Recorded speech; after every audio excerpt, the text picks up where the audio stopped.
for the successful launch, and I just go back. And this is the trajectory that Rosetta has to follow to get to our final target, which is comet Churyumov-Gerasimenko. And you see we had a number of steps already in the mission launch. As I said, then we had the first Earth swing by in March 2005. We needed the swing by Mars in 2007 to gain orbital energy, swing by the Earth again. This is point number 4 here in 2007. And then we had the first science highlight. This was the flyby of asteroid Steins. And that occurred in September 2008, and at the last IAA or IAC Congress I have reported this. Then we had our last swing by at the Earth in November 2009, last year in November, and that brought us then, so to say, on our trajectory to go away from the Sun and start to slowly approach the orbit of Churyumov-Gerasimenko. And what I'm talking about now is basically what we have, so to say, milestone number 7. This is the flyby of Lutetia, which was our, so to say, second of our secondary science targets that we could do science at an asteroid. And then next summer, early summer, we will go into hibernation, and then the spacecraft will stay for 2.5 years in hibernation before then we start our rendezvous with Churyumov-Gerasimenko early 2014. Just to give you the milestones again here in a brief summary, the Earth flybys, and then the 2 science highlights we had. This was 5 September 2008 at asteroid Steins. It's a fairly small asteroid, about 6 kilometers by 4 kilometers in diameter, and the closest approach at that time was 800 kilometers, the flyby velocity 8.6 kilometers per second. Then July this year, this was our prime asteroid target. This was basically a dress rehearsal for this one, Lutetia, 10th of July. It's an object that's just about 100 kilometers in diameter. The closest approach, and that has to do also with the size of the object, was 3,168 kilometers, and the flyby velocity 50 kilometers per second, about twice the velocity that we had at Steins. But one has to say this flyby distance was chosen. First of all, you want to have a fairly safe distance in case that there could be co-orbital objects, and then you have, so to say, the hill sphere where you have to stay outside, that you are safe, that you are not hitting some of the dust that could be in bound orbits around this object. And secondly, we had to be close enough also to make measurements to determine the mass of the object, and that is done via radio science or via the communication links we have. And 100 kilometer diameter is already a massive object, so if you are in this range, about 5,000 kilometers miss distance, you can determine this value. The next steps that will come, just to give you a flavor what's ahead of us, in January we will have the first big deep space maneuver, and then we prepare the spacecraft for the long hibernation. We will enter into the hibernation June 2011. Then it looks like we have a very quiet period, but we have to prepare for the comet operations, and then early 2014 we will exit hibernation, and then the real show will start. Then we are close to the nucleus, and then we can provide high-resolution images, high-resolution measurements of the nucleus, plus we can study the phenomena in situ. And Comet Rendezvous is in early 2014, and then the next, for most people, the highlight of the mission is then the deployment of the lander, which will be an exciting time, and that will be November 2014, and then we stay with the comet for just over a year and do measurements from close quarters. So there's still a lot of stuff ahead, but we had, as you see, basically 10 years after launch, we had our big science highlight, that was the flyby of asteroid Lutetia. And I want to show you some images that we got. This gives you, so to say, a flavor what we saw when we were close to the asteroid, a fairly shattered object, so to say. It has been beaten during its lifetime very heavily. You see big craters here, smaller craters, and that's basically how a classical asteroid looks like. And we were really glad that everything worked. All instruments that were switched on, and that were basically 9 out of the 11 payload elements we have on the orbiter, plus a couple of instruments from the lander, provided measurements. And what I can show you today is basically the images, because for all the other instruments the data analysis is ongoing, and the first results, or some of the first results, I have to say, were shown last week. They are not for publication yet, and there is a big meeting that we have arranged in Granada mid of October, where all the teams will come together in a workshop and then discuss the data. But what can be done with the images, I will show you. This shows you the approach, the close flyby, and then the, so to say, recess of the spacecraft from the asteroid again. This is, so to say, the full sequence of the mission. It was a very fast flyby, as you have seen, 15 kilometers per second, and basically to have high resolution or higher resolution images, it's just the last couple of hours when we took images. One has to say that the asteroid was detected long before we really reached it, so we had already, for navigation purposes, we had images a couple of 2 or 3 weeks before we really were getting close to the object. But that gives you an impression how this works, and I think it shows you all so how impressive the science cameras are. And for us, this is, so to say, a good omen for the close encounter and orbit phase with the comet that, so to say, promises that we really will achieve our science goals. This is the best image we got with a resolution that's around just below 50 meters.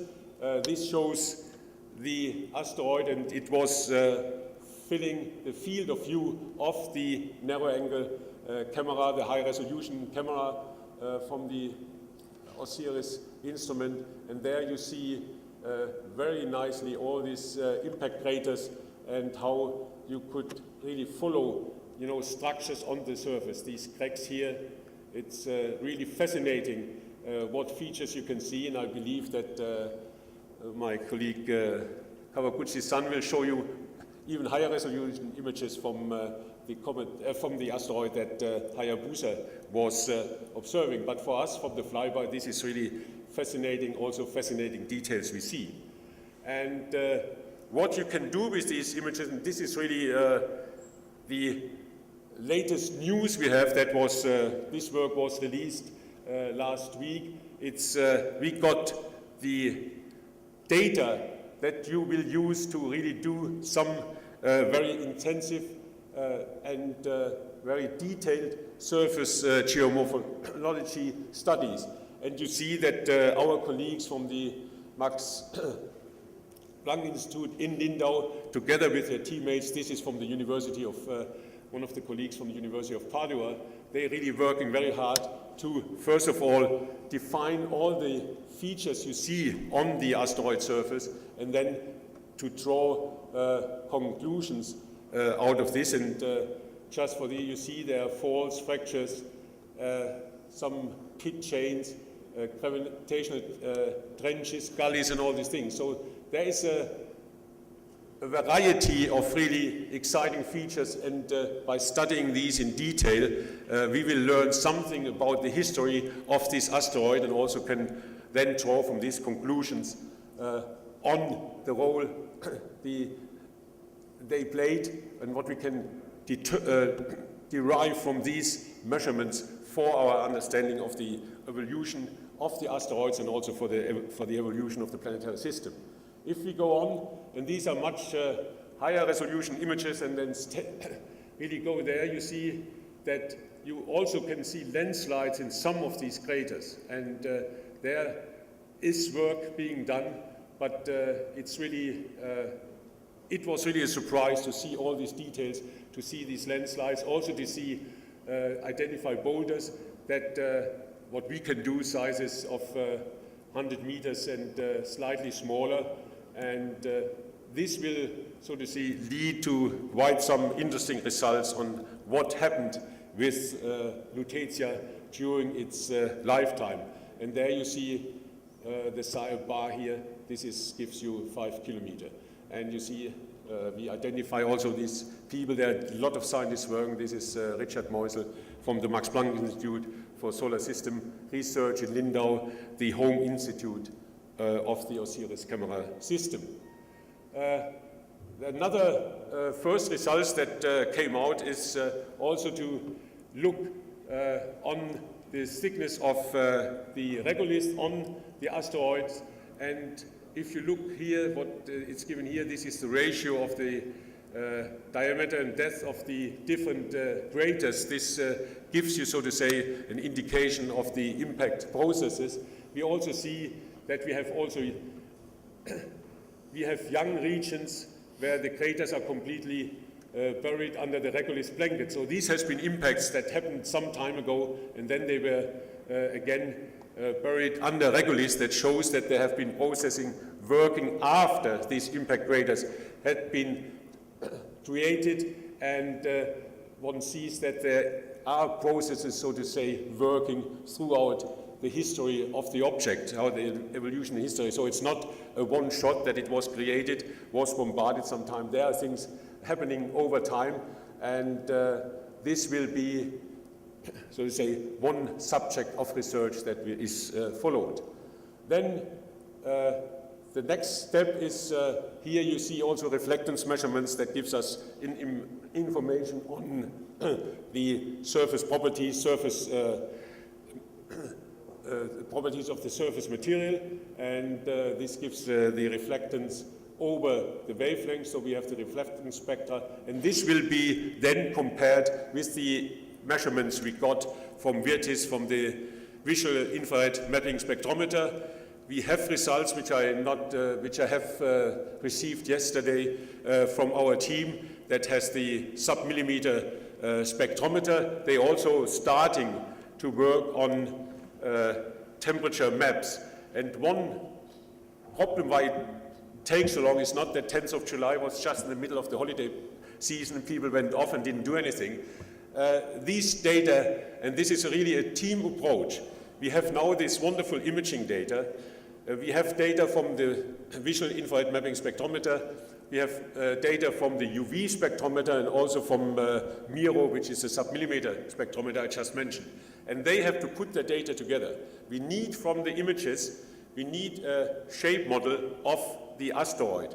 And if you put the shape model together with what you learn about the surface composition, and there you need impacts from the infrared mapping spectrometers, then you can start to really go into details and to learn much more about the surface properties and to learn about the structure of this object. Coming to the structure, you saw these images, and I mentioned in the beginning that we were flying close enough that we could determine the mass of the object, and our colleagues in ESOC were even much faster than the radio science team to provide this data. And we got a very high precision measurement of the mass of the object by, you measure the change in the radio signal that you receive when the spacecraft is slightly, so to say, disturbed when it flies by this big mass. And based on this data, and also from the shape model we get, what the radio science teams took into account, we believe that the density of this of the asteroid is slightly below 3 grams per cubic centimeter. So this has to be worked out if it's 2.7 2.8, but this put in the overall picture will also help us to nail down at least one of the parameters that is very difficult to determine, and that's the density of asteroids. And with these close flyby, I think we made a big step in this direction. And as I said, we have the indications what it will be, and this will be refined now when people use the images and the other data to get a really good shape model. And you see what is mentioned here, what has to be done. As I said, it has to be matched with the UV of Alice, that's the UV spectra, and then we get it over the whole wavelength here out to about several tens microns. So these were, so to say, the first introduction into the results we got. I showed you the images, which is usually the most impressive, but then working with the other instruments, we get a nice picture of the asteroid and its composition, and then we can work on the history and the evolutionary history of this object. Now, after the science results, I also want to give something, a summary of what we have done in September, some tests with the spacecraft, what we had published and summarized these results last week. They were on the ESA web, and I just want to show you what we found out when we did some tests on 9th of September. And that goes back to a problem we had already years ago, that we had a pressure drop in the reaction control system of Rosetta, and we thought that there was a leak in the RCS piping. And I just go through points just to give that to you. And when you have read the ESA web pages, that you perhaps get a little bit understanding of the small problem we have.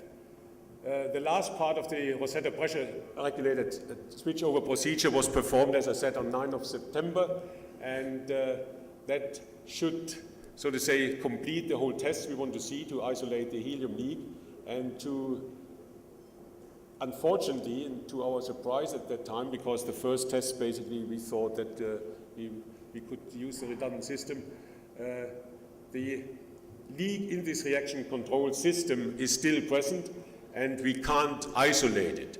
We have done a lot of analysis over the past years already, and also over the last 2 weeks now, and we defined an operation strategy that would allow and will allow to achieve the mission without repressurization of the fuel tanks, because we had planned to repressurize the fuel tanks after the first big rendezvous maneuver, when we burn another 700 kilograms of fuel out of the total of 1,700 kilograms that we had, and then we would have repressurized the tanks to have the proper pressure for our thruster systems.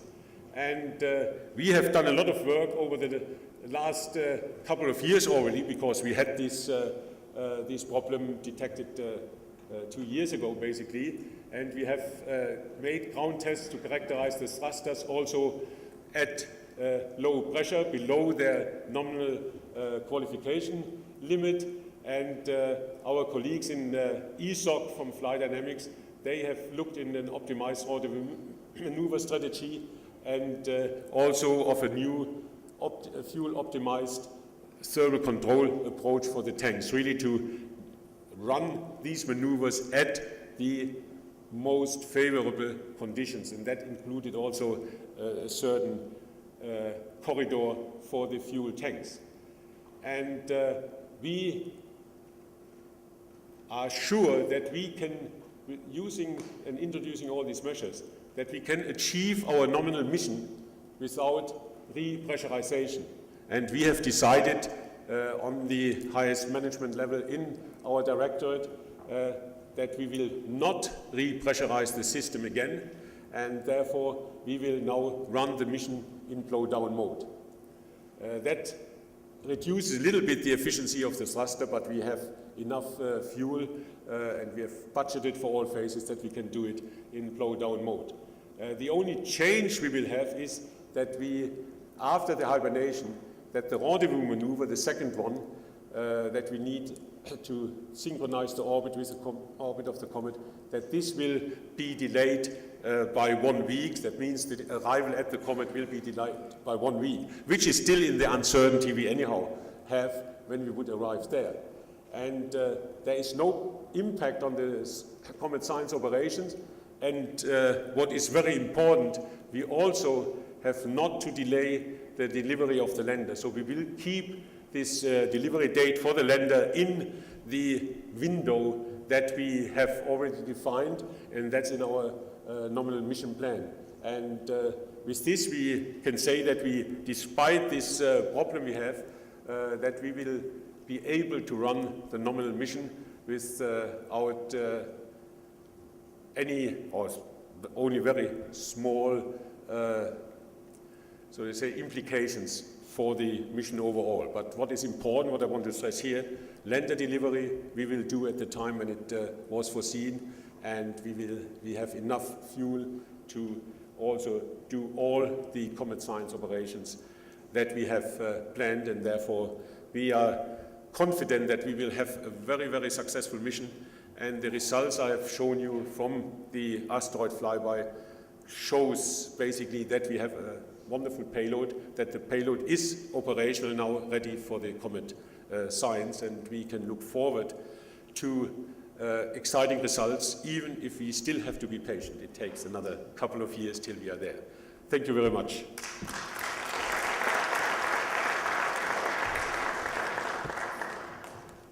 So, thank you, Gerhard. One question. We have time for one question before giving the floor to Junichiro Kawaguchi.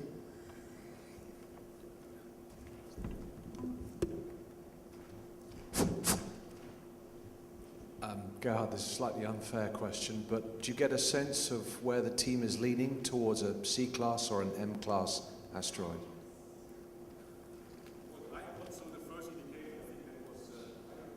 Sorry, this is also the question we got because that was put high on the agenda, that we could determine what it is. I think it's going in the direction of an C-class if you go for the density. Yeah, because then it's a lower density, points in the direction of C-class. I'm not so convinced that we will get a real final, in the sense, final answer, because for me it's always, you know, when you do remote sensing, you get these asteroids as one pixel or just a little point, and then you do a spectrum on this one. Now we have high resolution images, and that will show that over the surface, and you saw a little bit from the composition of the surface as the first results, that this might be a mixture of these things. But if you look at the density, it goes in more in the direction of C-type. But this, I hope that in a month from now we know more of that when our colleagues from Rome, from the Visual Infrared Mapping Spectrometer, will show the results, and that we have not seen.